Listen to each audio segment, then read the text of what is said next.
So I urge all local docs and ministers and priests to talk about why it's important to get that vaccine, and even after that, until everyone is in fact vaccinated, to wear this mask.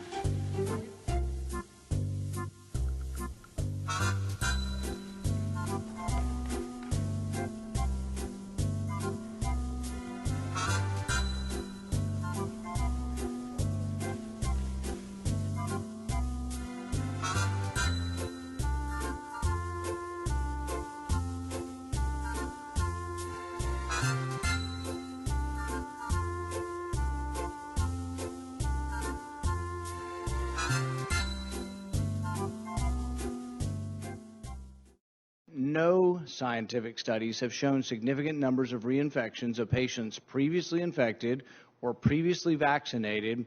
What specific studies do you cite to argue that the public should be wearing masks well into 2022? Right now, people should not be walking. There's no reason to be walking around with a mask.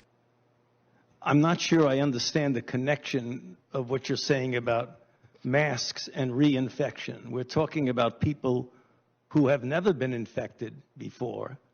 You're telling everybody to wear a mask, whether they've had an infection or a vaccine. What I'm saying is they have immunity, and everybody agrees they have immunity. What studies do you have that people that have had the vaccine or have had the infection are spreading the infection? If we're not spreading the infection, isn't it just theater? No, it's You've had not. the vaccine and you're wearing 2 masks. Isn't that theater? No, that's not. Here we go again with the theater. Let's get down to the facts.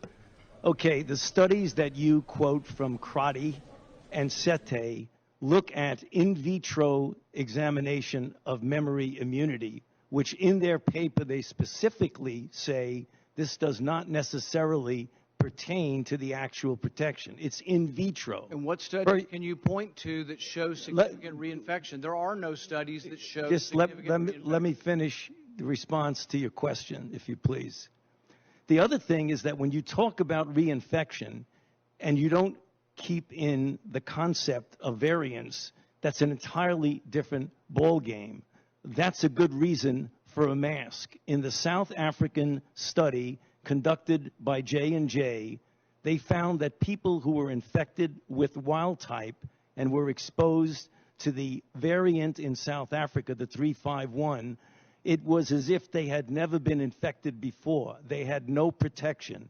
So when you talk about reinfection, you've got to make sure you're talking about wild type. I agree with you that you very likely would have protection from wild type for at least 6 months if you're infected. But we in our country now have variants that are circulating. Significant reinfection. What study shows significant reinfection, hospitalization, and death after either natural infection or the vaccine? It doesn't exist. There is no evidence that there are significant reinfections after vaccine. In fact, I don't think we have a hospitalization in the United States after the 2-week period after the second vaccination. We don't have a death in the United States. You're not hearing what I'm saying about variants. We're talking about wild type versus variants. And now, what proof is there that there are significant reinfections with hospitalizations and death from the variants? There is no evidence that there are significant reinfections after vaccine.